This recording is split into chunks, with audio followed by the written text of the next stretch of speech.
वहीं देखिए, बिहार में एसआईआर पर सुप्रीम कोर्ट में अहम सुनवाई हुई। ड्राफ्ट वोटर लिस्ट में दावे और आपत्ति दर्ज कराने की अंतिम तिथि को बढ़ाने की याचिका दी गई थी। इसके साथ ही सुप्रीम कोर्ट ने आधार कार्ड को नागरिकता का प्रमाण पत्र मानने से भी इनकार कर दिया है।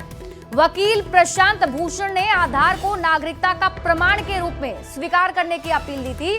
वहीं निर्वाचन आयोग के वकील ने कोर्ट को यह बताया कि अब तक 7.24 करोड़ वोटर्स में से 99.5% वोटर्स ने दस्तावेज जमा कर दिए हैं। तो आज सुप्रीम कोर्ट में भी इस पर अहम सुनवाई हुई है।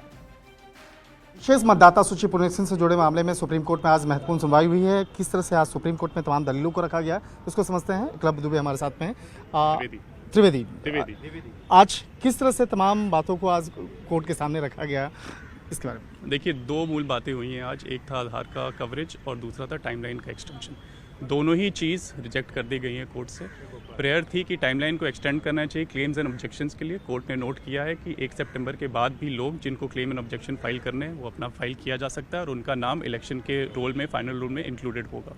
आधार को लेकर कोर्ट ने एक महत्वपूर्ण क्लैरिफिकेशन दिया है कि आधार का पर्पस लिमिटेड है जो स्टैट्यूट बुक कहती है उसके हिसाब से। जो हमारे प्रावधान है इलेक्शन को लेके या फिर आधार एक्ट को लेके, वो ऑथेंटिफिकेशन ऑफ आइडेंटिटी के लिए आधार का यूज़ परमिट करते हैं, सिटीजनशिप के लिए नहीं।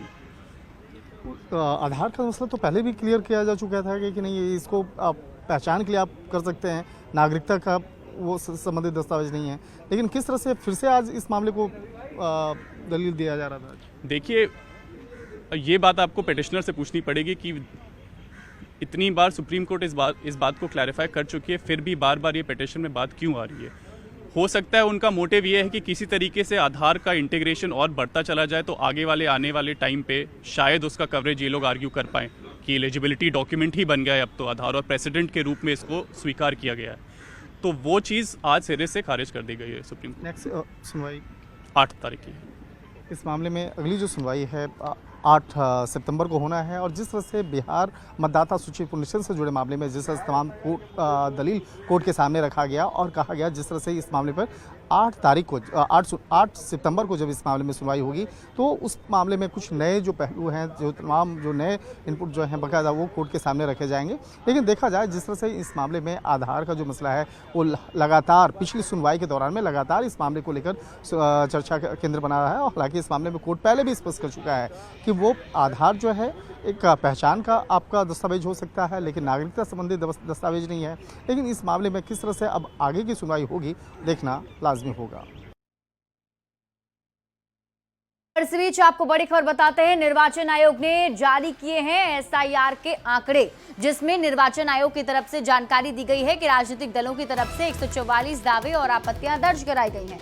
आज एसआईआर पर दावे और आपत्ति दर्ज कराने का आखिरी दिन है। तो बड़ी खबर आपको बता रहे हैं, और इलेक्शन कमीशन की तरफ से यह आंकड़ा जारी करके बताया गया है कि जो दावे और आपत्ति दर्ज कराने के लिए मोहलत राजनीतिक दलों को दी गई थी, अब तक राजनीतिक दलों की तरफ से 144 दावे आपत्ति दर्ज कराए गए हैं।